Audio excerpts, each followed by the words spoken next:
एक दिन के कठोर परिश्रम से सफलता नहीं मिलती। सफलता मिलती है तो परिश्रम के लगातार आदत से। जहाँ तक हो सके आप परिश्रम को अपनी आदतों में शामिल करें। Keep learning, keep smiling. मैं शमशेर अली, लाइफ लिंक इस यूट्यूब परिवार में आपका फिर से एक बार पुनः स्वागत करता हूँ। पिछले वीडियो में हमने एक्सरसाइज 5.3 तक के सभी प्रश्नों को एक करके हल किया था। आज ऐच्छिक एक्सरसाइज 5.4 प्रश्न संख्या 1 से आगे आने वाले सभी प्रश्नों को एक करके हल करेंगे। आई होप कि जो भी वीडियो आपको मिले हैं उससे आपको लाभ हो रहा है। अगर लाभ हो रहा है तो उसे लाइक करें, सब्सक्राइब करें, चैनल को शेयर भी करें अपने दोस्तों के बीच, ताकि उन्हें भी ये लाभ प्राप्त हो सके। जैसा कि एक्सरसाइज 5.4 का आप पहला क्वेश्चन अपनी स्क्रीन पर देख रहे हैं। प्रश्न है 121, 117, 113 का कौन सा पद सबसे पहला ऋणात्मक पद होगा, अर्थात निगेटिव टर्म्स होगा, है ना। तो यहाँ आप प्रश्न से देख रहे हैं कि पहला जो पद है 121 है, दूसरा 117 है, अर्थात ये घटते जा रहा है ना। ये 113 आया, इसके जस्ट कम आएगा, और एक जगह ऐसा आएगा जब पद कहाँ चली जाएगी, जीरो से भी छोटा हो जाएगा, अर्थात जीरो से छोटा का तात्पर्य वो पद जो है वो ऋणात्मक हो जाएगी, निगेटिव हो जाएगा। यहाँ संकेत दिया भी है ना। सो मैं थोड़ा सा एक बात बता दूं आपको, ये देखिए जिधर मुंह खुला रहता है ना वो ग्रेटर देन होता है, वो बड़ा होता है। जीरो की तरफ मुंह खुला है अर्थात जीरो बड़ा है एन से, है ना। मैं पहले इसको समझा दूं एक छोटा सा कुछ एग्जांपल देके। सपोज कि मैंने यहाँ बी लिखा है ना, और मैंने इधर मुंह खोल दिया, इधर सी लिखा, है ना। तो इससे आप क्या साबित करेंगे कि बी जो है वो क्या है, बड़ा है किससे, सी से, है ना। आप बच्चे इसको भूल जाते हैं, तो याद करने का एक तरीका ये हो सकता है कि जिधर मुंह खुला है वो ज़्यादा खाएगा, है ना। इसका मुंह खुला रहता है हमेशा, अर्थात ये ज़्यादा खाएगा खाना, है ना। ज़्यादा खाना खाएगा तो ज़्यादा भारी होगा, ज़्यादा भारी होगा दैट मीन ज़्यादा बड़ा होगा। उसको कोऑर्डिनेट करके हम समझ सकते हैं। आई होप कि ये समझ में आ गया होगा आपको। तो चलिए सीधे चलते हैं प्रश्न पे। प्रश्न में हम देख रहे हैं क्या क्या हमें प्राप्त हो रहा है। इस एपी से हमें क्या मिल जा रहा है, एक तो ए मिल गया 121, ओके फ्रेंड। दूसरा हमें डी मिल जाएगा। डी के लिए हम क्या करेंगे, 117 में से 121 घटाएंगे, है ना। A2 - A1, सो डी होगा 117 में से 121 घटाएंगे तो 17 3 20 और 1 21 -4 होगा डी। ओके दोस्त। और ए एन की बात करें, सो ए एन जो है वो है less than zero. I hope कि इसमें कोई डाउट नहीं होगा, है ना। सो अब हम फार्मूला का इस्तेमाल कर रहे हैं, जिस फार्मूला पे हम लोगों ने ए एन का मान निकाला था पहले। ए एन बराबर a plus n-1 d. I hope ये फार्मूला आपको याद होगा, है ना। So a plus n-1 d, a plus n-1 d ये जो है ये किसके बराबर है, सो ये है ए एन के बराबर। और ए एन जो है क्या है, जीरो से छोटा है। ओके दोस्त। तो सबसे पहले हम क्या करते हैं, ये इसकी वैल्यू पुट करते हैं। यहाँ देख रहे हैं ए की वैल्यू 121 प्लस एन की वैल्यू हमें नहीं पता है, सो एन को एन ही लिखेंगे, n-1। और डी की वैल्यू जो है वो है -4। ठीक है। सो ये जो इसको सॉल्व करने पे जो प्राप्त होगा वो क्या होगा, एन प्राप्त होगा। और एन क्या है, सो एन है जीरो से छोटा। आई होप यहाँ कोई भी डाउट नहीं होगा आपको, है ना। इसको सॉल्व करते हैं हम।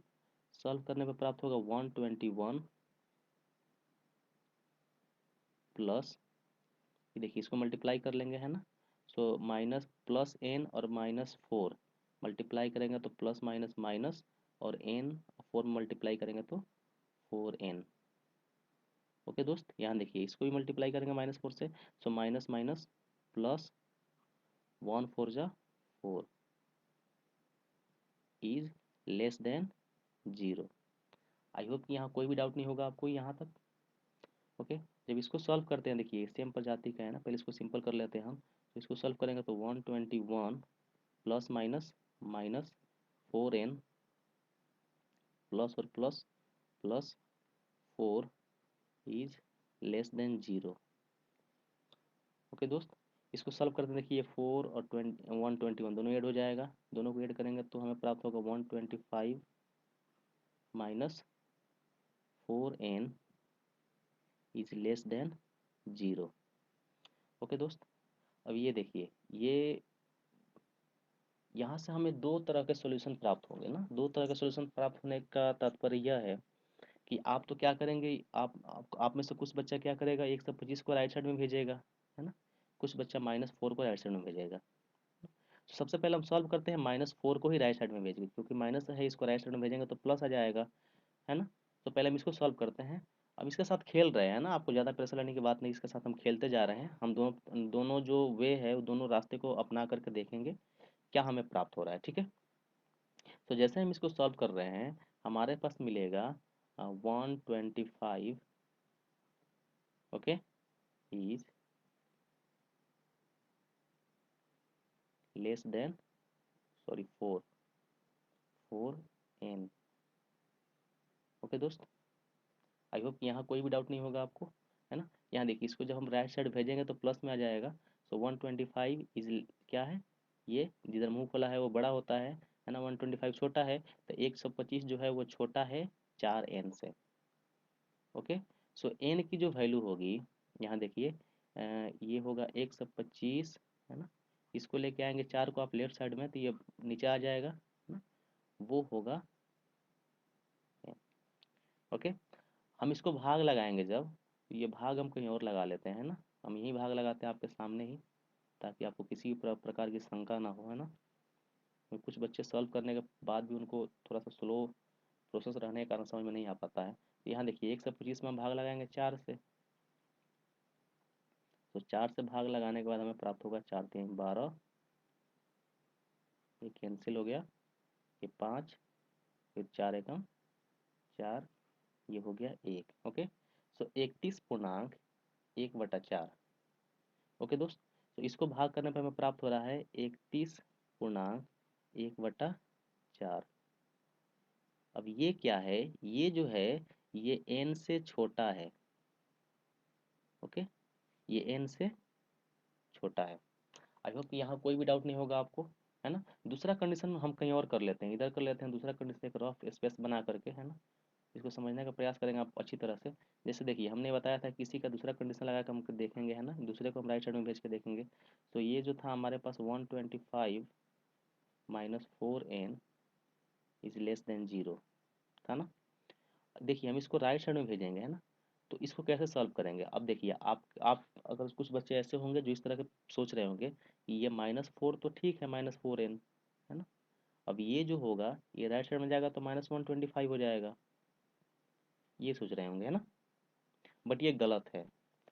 ये गलत किस प्रकार है, इसको समझने के लिए हम तरह से एक नंबर लाइन का प्रयोग कर रहे हैं, ठीक है। क्योंकि देखिए, अब ये माइनस माइनस जो हो गया, आप क्या कहेंगे फिर, सर ये माइनस माइनस कैंसिल हो जाएगा। ओके, माइनस माइनस माइनस जो है वो कैंसिल आउट हो जाएगा, फिर एन की वैल्यू हम आसानी से निकाल सकते हैं। बट ये गलत है हमारा। ओके, ये गलत कैसे है, हम इसको समझने का प्रयास कर रहे हैं। जैसे देखिए, ये नंबर लाइन हो गया, है ना। तो ये जो है, इसको मैंने ले लिया 5। ओके, ये 0 कहीं से स्टार्ट होगा, 1 2 3 4, देन 5 6 7 8, है ना, इसको 8 ले लिया मैंने।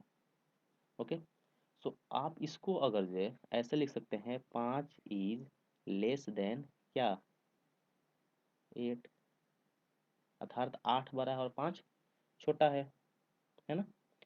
आप ऐसे लिखा आपने, है ना, ये तो पॉजिटिव संख्या इसलिए। अब देखिए निगेटिव में क्या होगा, निगेटिव में अगर जो हम इसी को लेते हैं, यहाँ 0 लेते हैं, है ना, देन 1 2 इसको ले लेते हैं 3 हम, है ना, 4 5 6 7 और 8, इसको 8 ले लेते हैं। ओके, तो एक हमने -3 लिया, एक हमने -8 लिया।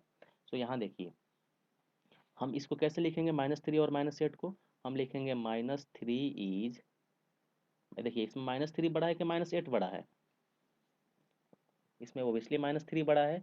क्यों, क्योंकि 0 से, है ना, लेफ्ट की तरफ जितना ही ज़्यादा नंबर हो, जितना ही दूर पर नंबर होगा, वो संख्या उतना ही छोटा होगा, है ना। या आप अच्छी तरह समझते होंगे। जैसे यहाँ -8 है, तो यहाँ होगा -7, है ना। तो -7 बड़ा है, क्यों, क्योंकि ये राइट साइड में है। -7 जो है वो -8 के राइट साइड में है। सो जो नंबर लाइन पे जो राइट साइड में होगा, जो दाहिने तरफ होगा, वो संख्या बड़ी होती है हमेशा। तो यहाँ -3 और -8 में एक और भी तरीका हो सकता है समझने का। यहाँ देखिए, है ना, मैं कर्ज का बड़ा एग्जाम्पल देता हूँ। ये -8 को समझिए कि आपके पास 8 रुपये कर्जा है ना। और यहाँ -3 को समझिए कि आपके पास 3 रुपये कर्जा है ना। तो आपके लिए पॉजिटिव क्या है, 3 रुपये कर्जा है। ओके, -8 तो ज़्यादा कर जाओगे ना। आई होप ये समझ में अच्छी तरह से आ गया होगा दोनों में किसी एक कंडीशन से। तो हम इसको लिखेंगे -3 जो है वो क्या है, बड़ा है। कितना कितना से बड़ा है, तो -8 से बड़ा है। इस तरह लिख सकते हैं हम। यहाँ तक तो कोई डाउट नहीं है आपको। अब आप बताइए कि अगर जो हमने माइनस से माइनस को कैंसिल कर दिया तो क्या हमारा ये लिखना ठीक रहेगा कि 3 जो है वो 8 जो है वो 3 से बड़ा है। यहाँ तो गलत हो गया ना, हमारी जो कंसेप्ट थी वो तो गलत साबित हो गई। अर्थात यहाँ से देखिए क्या निकल के आया, यहाँ निकल के आ रहा है मुंह खुला है किधर, 3 की तरफ। यहाँ पे तो बिल्कुल सही था, 3 की तरफ -3 की तरफ मुंह खुला हुआ था। सो -3 बड़ा था -8 से। लेकिन जैसे ही माइनस माइनस को हमने कैंसिल किया, क्या हम साइन को ऐसे रखेंगे -3 बड़ा है 8 से, सॉरी 3 बड़ा है 8 से, ऐसा कर सकते हैं? नहीं, साइन भी क्या होगा, चेंज हो जाएगा। तो ये साइन जो होगा वो हो जाएगा 3 is less then 8। Hope you कि आपको समझ में आ गया होगा अच्छी तरह से ये। ठीक है, सो हम किसी भी, अब हम इसी माध्यम से फिर से करके आंसर निकालते हैं, है ना। इससे पहले हम इसको इरेज कर दें, जरा वेट करें आप। ठीक है दोस्त, इरेज कर दिया मैंने। सो हमारा क्वेश्चन है 125 -4n is less then 0। Okay, हम इसको भेजेंगे राइट साइड में। तो ये होगा -4n इज लेस देन 125, -125 है ना। ये राइट साइड में जाएगा तो अब ये माइनस से माइनस जैसे ही कैंसिल होगा साइन चेंज होगा, मैंने भी बताया था। तो ये होगा 4n is greater than 125। Okay, so n is greater than 125/4, है ना। और यहाँ आप देखिए 125/4 को हमने किया था। सो n is greater than 31:1/4। तो यहाँ देखिए n यहाँ भी बड़ा है और इस इक्वेशन में भी n हमें बड़ा प्राप्त हुआ था। दोनों तरह से हमें प्राप्त हो गया। आई होप ये अच्छी तरह समझ में आ गया होगा, है ना। एक अच्छा सा उदाहरण था, अच्छा सा कंसेप्ट था। तो चलिए अब हम इसको सॉल्व करते हैं, है ना। हमें इसको लेने की तो आवश्यकता है नहीं, बिकॉज हमने इसको सॉल्व करने का इसलिए प्रयास किया था कि आप इसको इसको जड़ से समझ सके, है ना। तो इसको इरेज करते हैं और इसको प्रश्नों को हम आगे सॉल्व करना प्रारंभ करते हैं। तो इरेज करके वापस आ चुके हैं हम पुनः उसी स्थान पे जहाँ से हम आगे बढ़ेंगे, है ना। एक चीज़ मैं बता रहा हूँ, एक और चीज़ आपको। जब मैं इरेज कर रहा था वीडियो रोक करके, तो साथ में मैं गाना गाते जा रहा था, है ना। सो आप अगर जो कमेंट करेंगे, आप में से ज़्यादा बच्चा कमेंट करेगा, है ना, देन मैं आपको इस वीडियो में भी, मतलब जो भी नेक्स्ट वीडियो आएगी आपकी क्लास की, उसके स्टार्टिंग में मैं कुछ गाना सुनाऊंगा आपको, है ना। अच्छा सा गाना, एक प्यारा सा गाना। तो चलिए हम इसको बढ़ते हैं, इसको आगे बढ़ाते हैं इस प्रक्रिया को।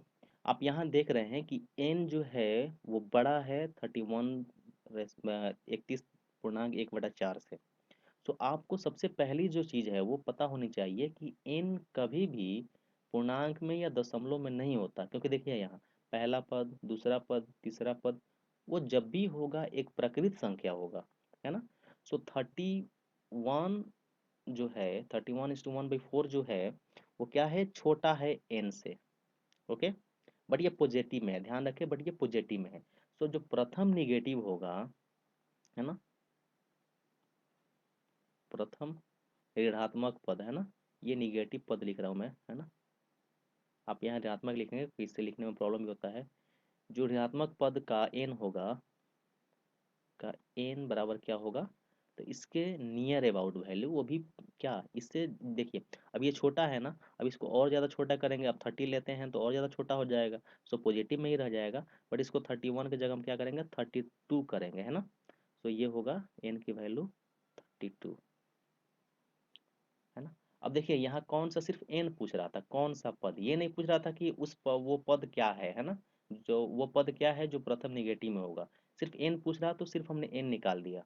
अगर ये पूछता कि वो पद कौन सा है जो निगेटिव है, इस सीरीज में वो कौन सा पद है, सबसे प्रथम पद जो निगेटिव है, तो उसके लिए हम क्या करते, इसी n के वैल्यू को रख करके सॉल्व कर लेते। चलिए मैं कर ही देता हूँ, है ना, अगर ऐसा प्रश्न पूछता तो। सो ए एन आपको पता है बराबर a+n-1d। तो ए एन जो होगा वो होगा 121 प्लस एन की वैल्यू आपने निकाल चुका है 32 - 1, और डी की वैल्यू जो है वो है -4। ये मैं ऐसे ही सॉल्व कर रहा हूँ, है ना। आंसर तो आपकी यहाँ आ चुकी है। बट मैं ये सॉल्व कर रहा हूँ, अगर वो पूछे वो पद क्या है ना, वो पद पूछ ले अर्थात ए एन पूछ ले जो फर्स्ट निगेटिव हो, तो हम कैसे करेंगे, इसलिए मैं ये बता रहा हूँ, ठीक है।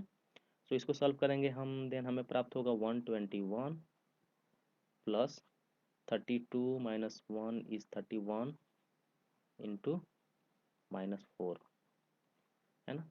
तो ये होगा 121, ये देखिए प्लस और माइनस मल्टीप्लाई करेंगे माइनस, है ना। 31 में 4 से गुना करेंगे, देखिए एक एक में 4 से गुना करेंगे 4, और 4 तिहाई 12।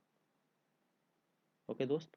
सो 1 से 21 में से घटाएंगे आप 125, 124 सॉरी, तो प्राप्त होगा आपको -3, है ना।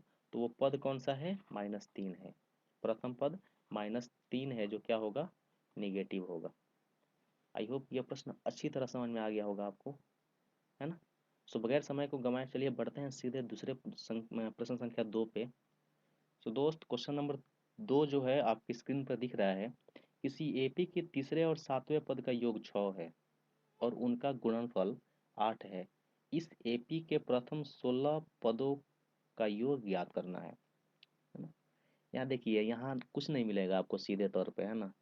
ए डी एन कुछ भी नहीं मिलेगा आपको, एन तो मिल गया सॉरी, यहाँ 16 पदों तक का योग ज्ञात करना है, तो एन हमें दिखाई दे रहा है ना।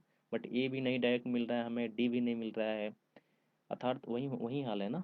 जैसे कि आप घर पे हैं तो खाना बनाना है, तो सब्जी काटेंगे धोएंगे, वो सारी प्रक्रिया करके आपको तब सब्जी बनानी होगी, फिर वो खाने योग्य होगा, है ना। सेम कंडीशन यहाँ भी है। यहाँ जो भी दिया हुआ है, दिया हुआ जो भी डाटा है, इसी से हम अपनी ज़रूरत वाली चीज़ें को क्या करेंगे, निकालेंगे, है ना। तो सबसे पहले हम ए और डी की बात कर लेते हैं। तो हम दिए हुए समानांतर श्रेणी में ए जो है वो ए को ही मान लेते हैं प्रथम पद, है ना। तो यहाँ लिख दे हम,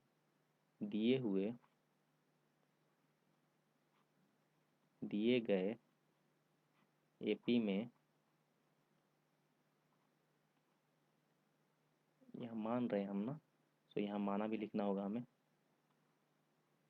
माना दिए गए एपी में प्रथम पद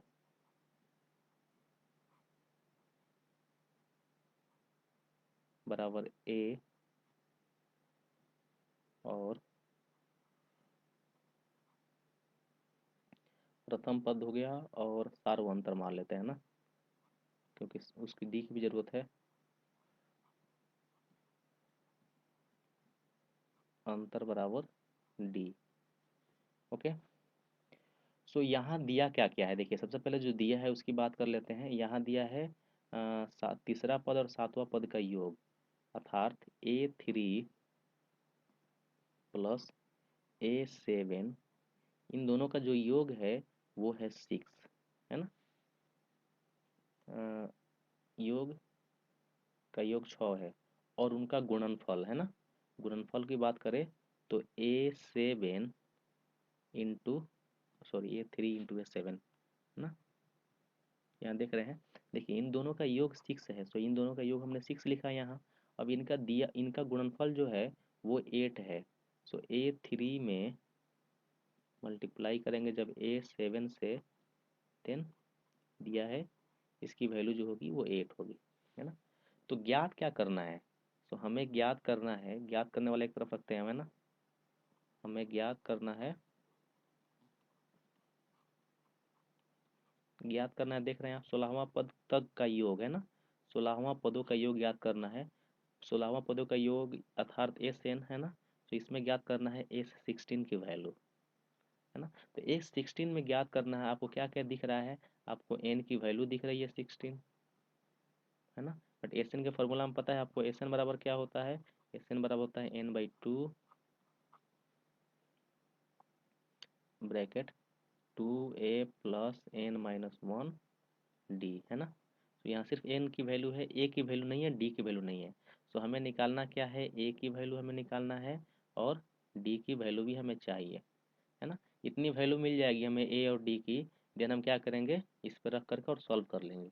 सो a और d की जो वैल्यू निकालनी है वो जो दिया हुआ डाटा, जो भी हमारे पास दिया हुआ डाटा है उसी के माध्यम से निकालेंगे हम, है ना। सो यहाँ देखिए A3, तो मैंने आपको बताया था A3 को क्या हम A+2D लिख सकते हैं, है ना। ये निकल के आता है जब हम फार्मूला अप्लाई करेंगे तो, ठीक है। और A7 को हम लिखेंगे A+6D, है ना।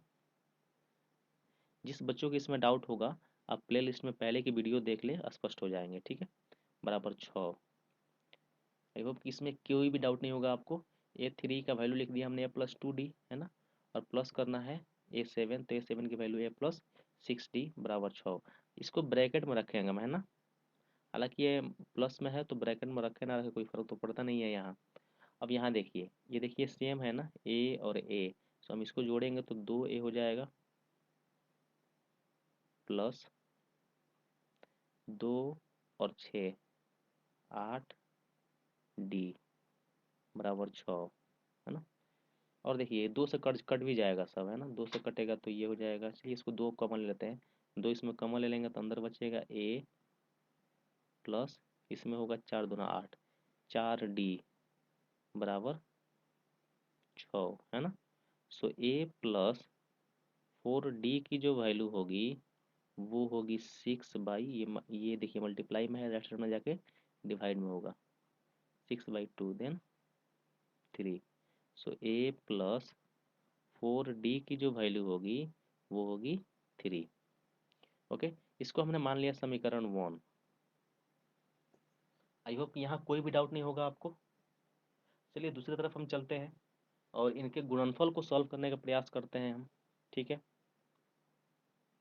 इसको जब सॉल्व करते हैं तो A3 देखिए, A3 की वैल्यू A+2D को मल्टीप्लाई करना है A7 से, A+6D, इसकी जो वैल्यू है वो है 8, है ना।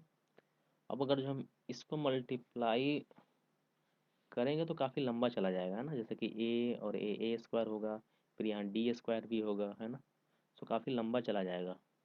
तो एक काम करते हैं, हम यहीं से A की वैल्यू निकाल के यहाँ पुट कर देते हैं, तो थोड़ा आसान हो जाएगा हमारे लिए। समझ रहे हैं ना आप अच्छी तरह से।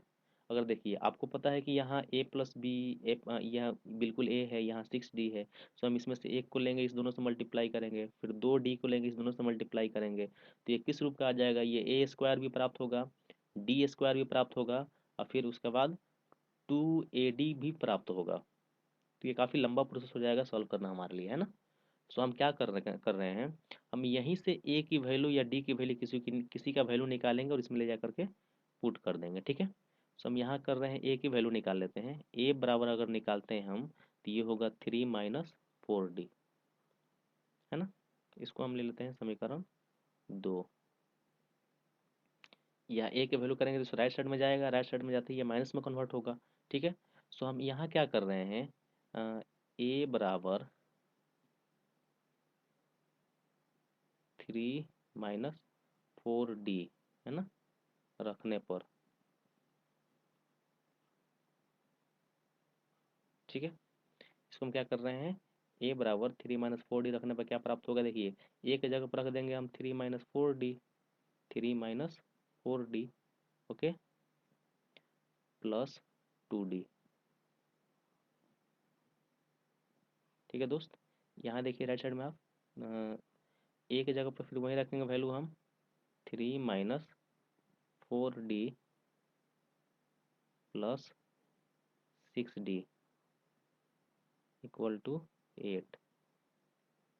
आई होप यहाँ कोई भी डाउट नहीं होगा आपको, है ना।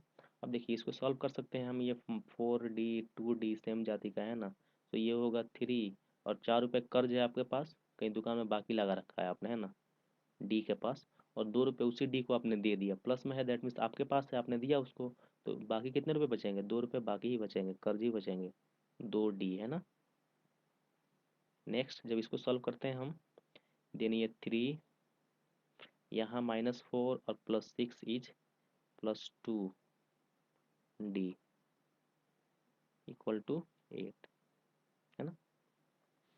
तो यहाँ हम एक को लेंगे, इस दोनों से मल्टीप्लाई करेंगे, फिर -2D को लेंगे, इस दोनों से देख रहे हैं, यहाँ एक चीज़ और देखने को मिल रहा है, देखिए यहाँ हमें एक फार्मूला के रूप में देखने को मिल रहा है, A - B A+B, है ना। फार्मूला आपको पढ़ा होगा आप लोगों ने, जो भी ऑफलाइन के बच्चे हैं उनको मैंने पढ़ाया है, A+B × A - B, है ना। सो फार्मूला यहाँ देखिए, फार्मूला होता है A+B into a minus B, तो ये होता है a square minus b square. Okay, a plus b into a minus b जो इक्वल टू होता है a square minus b square. तो डायरेक्ट हम फार्मूला का अप्लाई यहाँ कर ले रहे हैं ना। फार्मूला का अप्लाई करने से एक चीज़ इजी हो जाएगा हमारे लिए कि लंबा प्रोसेस नहीं करना पड़ेगा हमको।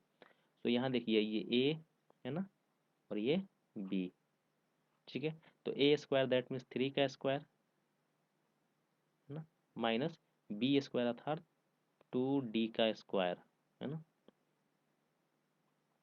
3 का स्क्वायर करेंगे 9 इक्वल टू 8 है यहाँ, ठीक है। 3 का स्क्वायर करेंगे 9 माइनस 2 2 जब 4 और डी पर स्क्वायर ऐसे ही रहेगा डी स्क्वायर। ओके दोस्त, बराबर 8। आई होप कि यहाँ कोई भी डाउट नहीं होगा। सो यहाँ -4d जो होगा, -4d का स्क्वायर जो होगा वो होगा, देखिए इसको लेके जाएंगे राइट साइड में तो 8 माइनस 1 सॉरी 8 में से घटेगा 9, सो हमें प्राप्त होगा -1 है ना। तो ये माइनस माइनस कैंसिल हो जाएगा। सो जो डी स्क्वायर की वैल्यू होगी, डी स्क्वायर की वैल्यू होगी वो होगी, देखिए 4 गुणा में है इधर भाग में आ जाएगा। सो ये होगा 1/4 है ना। स्क्वायर यहाँ से हटाएंगे तो यहाँ रूट चढ़ जाएगा, जैसे ये स्क्वायर यहाँ से हटाएंगे यहाँ जाके रूट चढ़ जाएगा है ना। सो एक पर तो रूट तो होता नहीं है और 4 का जो स्क्वायर रूट होता है वो 2 होता है।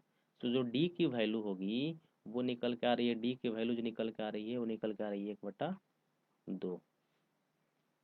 आई होप यहाँ कोई भी डाउट नहीं होगा आपको। ठीक है दोस्त, अब हमें क्या क्या क्या ज्ञात करना है, ए की वैल्यू ज्ञात करना है ना। सो जब डी की वैल्यू प्राप्त हो गई तो किसी भी समीकरण में रख ले हम, ए की वैल्यू में प्राप्त हो जाएगी। तो हम क्या करते हैं इसको समीकरण 2 में ही रखते हैं, क्योंकि देखिए ए की वैल्यू ऑलरेडी है, यहाँ डी की वैल्यू पुट करेंगे इसलिए प्राप्त हो जाएगा। तो समीकरण यहाँ से हम क्या करेंगे, थोड़ा सा मैं यहाँ इरेज करूँ या फिर थोड़ा सा मैं पेज ड्रॉ करता हूँ नीचे है ना। यहाँ देखिए, यहाँ हम डी डी बराबर 1/2 समीकरण 2 में रखने पर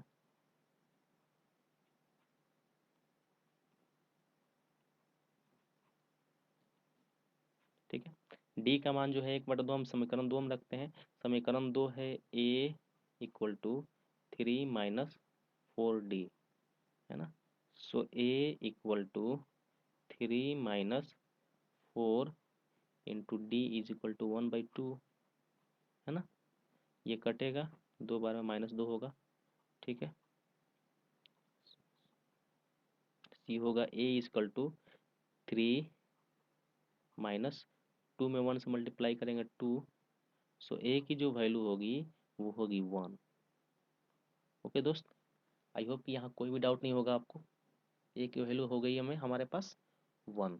अब हम सीधे एशियन के फॉर्मूला जो हमने राइट साइड में लिखा है उसको उस पर पुट करके हम सॉल्व कर लेंगे। यहाँ ए की वैल्यू जो हो गई वो 1, ठीक है। सो S16 की वैल्यू जो होगी, एस मैं यहाँ कलर चेंज कर लूँ ताकि आप थोड़ा सा कन्फ्यूजन ना हो आपको। S16 की जो वैल्यू होगी वो होगी N16/2 bracket 2 into 1 plus N जो है वो 16 -1 और D निकाला था हमने 1/2 है ना। यहाँ देखिए D हमने निकाला था 1/2, ठीक है दोस्त। आई होप यहाँ कोई भी डाउट नहीं होगा। तो जब हम इसको सॉल्व करते हैं तो ये होगा, देखिए S16 इक्वल टू, ये कैंसिल होगा 8 बार में 8 ब्रैकेट 2 में से 1 से मल्टीप्लाई करेंगे 2 प्लस यहाँ देखिए 16 में से 1 घटाएंगे 15 गुणे 1/2। ओके दोस्त, इसको सॉल्व करते हैं हम। सो ये देखिए इसको सॉल्व करेंगे तो मल्टीप्लाई होगा, देन ये होगा S16 equal to 8 bracket 2 plus 15 में 1 से गुना करेंगे 15/2, ठीक है। ठीक है दोस्त, तो इसको सॉल्व करते हैं। S16 इक्वल टू 8 ब्रैकेट देखिए यहाँ नीचे डिनोमिनेटर में 1 डाल देंगे, देन ये 2 1 का एलसीएम जो होगा वो 2 होगा, 1 2 जा 2, दैट मीन्स 2 2 जा 4 plus 15। Okay, so value of x16 जो होगा वो होगा 8 मल्टीप्लाई 15 4 19 बटा 2, है ना। ये कैंसिल हो जाएगा 4 बार में, है ना। सो S16 की जो वैल्यू होगी वो होगी 9 चौका 36, 19 चौका 76। ओके, S16 की वैल्यू जो यहाँ आपने देखा वो 76 प्राप्त हुआ, है ना। बट हम आगे बढ़ते हैं, एक चीज़ और है ना, यहाँ तो S16 का वैल्यू हमें प्राप्त हो गया है ना। बट यहाँ D की जो बात हमने किया था, यहाँ देखिए हमने D निकाला था 1/4, लेकिन आपको ये चीज़ पता है ना। मैं यहाँ थोड़ा सा और भी रफ करके बताऊँ आपको। D 1/4 है तो बाहर निकलने के बाद या तो 1/2 होगा या फिर 1/-1/2 होगा। इस दोनों में से कोई भी एक हो सकता है। D या तो -1/2 होगा या 1/2 होगा। सो हमने यहाँ D कितना लिया था, हमने D लिया था 1/2। अब हम इसको क्या करेंगे, -1/2 लेकर के सॉल्व करेंगे, है ना। D जो है उसको हम -1/2 लेकर के सॉल्व करेंगे। चलिए मैं यहाँ थोड़ा सा रफ करके आपको फिर से समझा दूँ। यहाँ देखिए, है ना, यहाँ हमारा D का जो वैल्यू था वो निकल के आया था √1/4, है ना। तो जब स्क्वायर रूट हम निकालते हैं तो वैल्यू प्राप्त होती है, D जो प्राप्त होगा वो प्राप्त होगा 1/2 पॉजिटिव में या फिर 1/2। ये दोनों में कोई एक, दोनों में ये दोनों प्राप्त हो सकता है ना। कंडीशन दोनों होनी चाहिए, दोनों प्राप्त हो सकता है, ठीक है। सो हमने ये फर्स्ट वाला मान रख के तो सॉल्व कर लिया, अब दूसरा -1/2 रख करके आप खुद सॉल्व करेंगे डी की जगह पे, है ना। सो S16 जो होगा ऐसे ही डी बराबर -1/2 रखने पर, है ना, रखने पर इसको सॉल्व करेंगे। S60 बराबर 16/2 ब्रैकेट 2 इंटू ए की वैल्यू 1, 2a प्लस n की वैल्यू 16 -1 और d की वैल्यू -1/2, है ना। सो आप इसको खुद सॉल्व करेंगे, है ना। आप इसको खुद सिंप्लीफाई करके देखेंगे आंसर क्या प्राप्त हो रहा है। आई होप कि ये अच्छी तरह समझ में आ गया होगा प्रश्न आपको। तो चलिए बढ़ते हैं सीधे प्रश्न संख्या 3 पे, है ना, क्योंकि ये काफ़ी समय खींच रहा है प्रश्न, है ना। सो दोस्त हम आ चुके हैं प्रश्न संख्या 3 पे, एक्सरसाइज 5.4 का जो प्रश्न संख्या 3 है यहाँ आ चुके हैं हम, है ना। और यकीन मानिए मुझे पूरे इस एक्सरसाइज में, पूरे चैप्टर में, ये जो चैप्टर था चैप्टर 5, उसमें यही एक एक्सरसाइज है जो मुझे सबसे बढ़िया लगा, है ना। क्वेश्चन भी काफ़ी बढ़िया बढ़िया दिया हुआ है इसमें। आई होप कि ये आपको भी अच्छा लग रहा होगा क्वेश्चन, है ना। थोड़ा सा मैं इसको साइड कर दूँ बिकॉज ये स्पष्ट रूप से आपको दिखाई नहीं दे रहा होगा, लास्ट में 1 सेंटीमीटर छूट गया है ना, ये दिख रहा है ना। अब ये सेंटीमीटर आपको नहीं दिख रहा था, अब दिख रहा है। सो हम आ चुके हैं प्रश्न संख्या 3 पे। देखिए प्रश्न संख्या 3 क्या कहता है, एक सीढ़ी के क्रमागत डंडे परस्पर 25 सेंटीमीटर की दूरी पर है। ये प्रत्येक डंडा जो है ये इससे और इसके बीच की दूरी जो है वो 25 सेंटीमीटर है। ओके, फर्स्ट मतलब क्रमागत लगातार जो डंडे हैं वो 25 सेंटीमीटर के अंतराल पे है। डंडों की लंबाई एक समान रूप से घटती जाती है ना। डंडों की लंबाई जो है वो समान रूप से क्या होती जा रही है, घटती जा रही है, देखिए ये, है ना, ऐसे घटती जा रही है लंबाई, ठीक है। सबसे निचले डंडे की लंबाई जो है वो 45 सेंटीमीटर है ना, ठीक है। यहाँ देखिए ये जो है कंप्लीट क्या होती जा रही है, घटती जा रही है। सबसे निचले वाले डंडे की लंबाई जो है 45 सेंटीमीटर, ये दिया हुआ फिगर में, अभी फिगर से भी स्पष्ट किया हुआ है। और सबसे ऊपर वाले डंडे की लंबाई जो है वो 25 सेंटीमीटर है। ये 25 सेंटीमीटर और ये 45 सेंटीमीटर।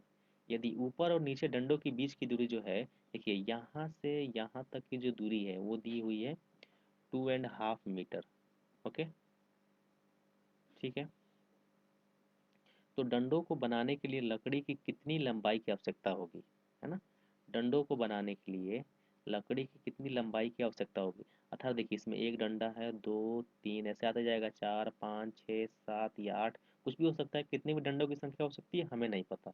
बट ये पूछ रहा है कि एक लंबा सा हम डंडा लेंगे, है ना। क्वेश्चन का तात्पर्य है एक लंबा सा डंडा लेंगे, हम काटेंगे, पहले इसको इसको लगाएंगे, फिर काटेंगे दूसरे वाले को भरेंगे, फिर काटेंगे तीसरे वाले को भरेंगे, इसी क्रम में टोटल कितने लंबे जो है वो डंडे चाहिए। अर्थात करना क्या है हमें, सबका जोड़ लेंगे, छोटे छोटे टुकड़े को जोड़ लेंगे तो लंबा सा डंडा प्राप्त हो जाएगा, है ना। तो इससे तो यह स्पष्ट है कि हमें ज्ञात करना है एस एन, एस एन ज्ञात करना है ना। सो एस एन ज्ञात करना है, इसमें आपको दिख रहा है कि ये अंतिम पद दिया गया है जिसको हम ए एन बोलते हैं, है ना, जो 25 सेंटीमीटर का लंबा है। और ये प्रथम पद दिया है जिसको हम बोलते हैं ए, ये है 45 सेंटीमीटर। ओके। सो दिया हुआ है गिवन में क्या क्या है, यहाँ मैं यही रफ कर लूँ, फिर उसके बाद नीचे जाके सॉल्व करेंगे हम। गिवन में जो है, गिवन में एक तरह से हमें प्राप्त हुआ, ए जो प्राप्त हुआ वो है 45, और ए एन जो प्राप्त हुआ वो है 25, ऑलरेडी दिया हुआ ये, है ना। सो हम एस एन का ये वो जो सिंपल फार्मूला होता है जो मैंने बताया था आपको, n by two bracket two, sorry a plus a n, है ना, इस फार्मूला का अप्लाई करेंगे। बिकॉज अगर जो हम लंबो वाला फार्मूला का इस्तेमाल करते हैं तो उसमें ए डी एन, है ना, इन सारी चीज़ों की आवश्यकता होगी। सो अभी तो हमें एन ही नहीं पता है, तो अभी तो हम एन ही निकालेंगे, देन हम इसको सॉल्व करेंगे। बट दो चीज़ें हम स्पष्ट रूप से यहाँ मिल गई है, ए और ए एन मिल गया है। हमारे पास सिर्फ क्या नहीं है, तो एन नहीं है। अर्थात हमें इस प्रश्न से सिर्फ एन ज्ञात करना है। ओके, ये प्रश्न समझ में आया होगा आपको, ठीक है। बट जैसे ही नीचे हम आगे बढ़ रहे हैं, इसमें देख रहे हैं संकेत में दिया हुआ है कि डंडों की संख्या, है ना। अब एक चीज देखिए आप यहाँ, है ना, ये डंडों की संख्या जो है, पहला दूसरा तीसरा चौथा, डंडों की संख्या ही तो एन होगी हमारी ना।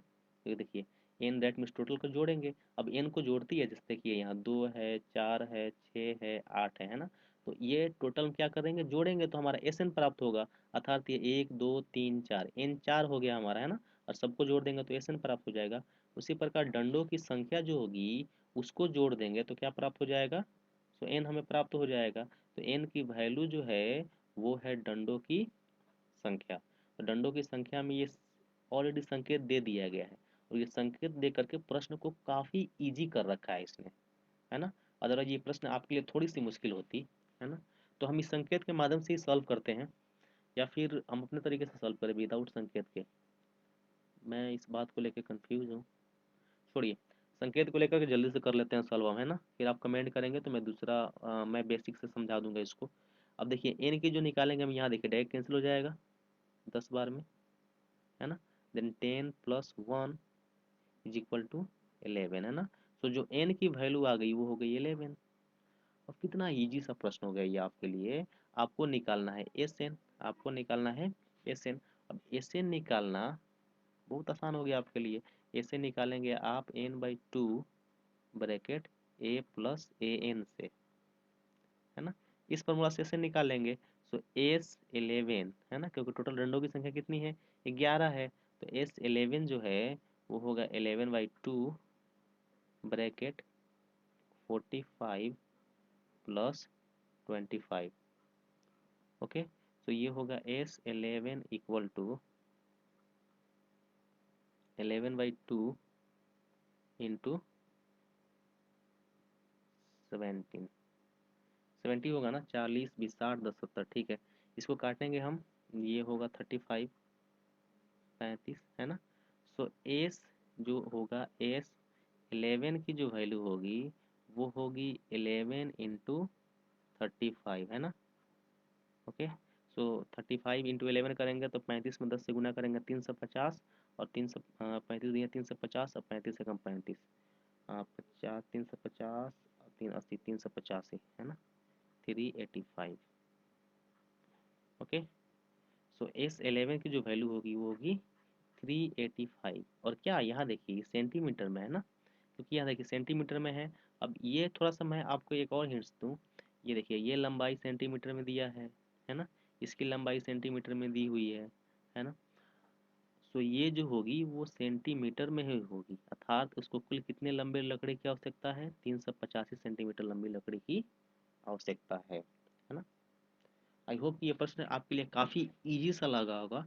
बट यहाँ अगर जो आपको संकेत नहीं देता तो प्रश्न आपके लिए थोड़े से मुश्किल हो सकते थे, है ना। ये मुश्किल हो भी सकते हैं एग्जाम में। तो आप मुझे कमेंट करेंगे कि क्या आप इससे सेटिस्फाई हैं, इस समीकरण से मैं सीधे संकेत का इस्तेमाल करके सॉल्व कर दूं। इससे सेटिस्फाई हैं? अदरवाइज मैं इसको बेसिकली समझाऊंगा आपको पर्सनली, इसी क्वेश्चन का वीडियो बनाऊंगा मैं, आप मुझे कमेंट करें कमेंट बॉक्स में। Thank you so much for watching this video. Channel पर नए हैं तो लाइक करें, सब्सक्राइब करें और दोस्तों के बीच शेयर करें। धन्यवाद।